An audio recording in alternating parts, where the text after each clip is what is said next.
Tomorrow's forecast, we see changes with mostly cloudy conditions and winds picking up through the day. Eventually in the evening time, we'll have wind gusts around 15 to 20 miles per hour. This is as a low pressure system in front passes through and colder air comes in.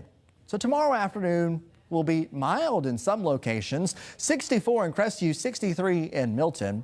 In the afternoon, 59 degrees in Mobile, some slightly cooler numbers in our northwestern areas, 54 in Grove Hill and 56 in Chatham. If you have plans to be out for the Conde Cavaliers, the first parade at downtown Mobile, blustery, getting colder. 51 degrees with feels like temperatures that will likely be in the 40s, possibly low 40s by the time the parade is wrapping up. So you're going to want to bundle up just in case. It's not going to be as brutal though as it is for the weekend parades, but still quite chilly. The weekend forecast, storm tracker alert days. Why do we have the storm tracker alert days in place? Well, extreme wind chills that could pose a threat. So that's why we're trying to amplify the threat here and tell you this message. 35 degrees is your high, your afternoon temperature on Saturday. Extremely cold with wind gusts that'll be really blowing, possibly up to around 40 miles per hour. They'll make the feels like temperature go down even more. Then 19 for our air temperature on Sunday morning with feels like temperatures likely in the single digits. So we're going to start with the Senior Bowl forecast at Hancock-Whitney Stadium, 1:30 p.m. on Saturday. 35 degrees, your game time temperature with wind chill values likely in the 20s because of a wind that is going to be out of the north-northwest at around 20 to 30 miles per hour. The stadium is oriented in a way where you're going to feel that wind. So you're going to need to bundle up, especially if you're on the visitor side. I think that's where the wind will be hitting you just a little bit more.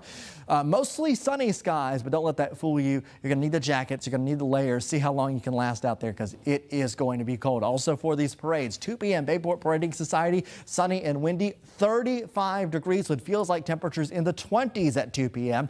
And then this is impressive. 6:30 p.m. Pharaoh's Conde Explorers on Route A, a wind chill 14 to 17 degrees during a Mardi Gras parade.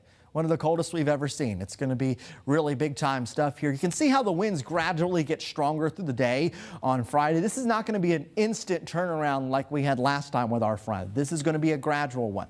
20 miles per hour Friday evening for your wind gusts in Mobile. Then eventually in the morning we have wind gusts around 35 miles per hour. Could push 40 miles per hour during the day. Anywhere between 20 and 40 miles per hour for those gusts. Then even in the evening time we have some wind around, and that means even on Sunday morning it's going to be cold. With all this wind, a gale warning for offshore and Mobile Bay. You can see wind gusts around 35 to 40 knots. So remember your cold weather tips. People, pets, plants, pipes, those 4 P's. Also practice good heater safety. You're going to need to wrap the pipes for this weekend. Here's why. Wind chill values all the way down the single digits inland on Saturday morning, 11 in Mobile. Then on Sunday morning, and I'll let you look at this one, 4 in Monroeville, 7 in Bruton, 6 in Mobile, 12 all the way down to Gulf Shores. Even those that are on the immediate coast will need to deal with the hard freezing temperatures. 7-day forecast, alert days this weekend, Saturday and Sunday, 35, 44 for the afternoon temperatures. Eventually temperatures moderate next week. By moderate, I mean they go up. We eventually get to mild weather, 62 degrees on Tuesday, 65 on Wednesday with our next front that comes across the area.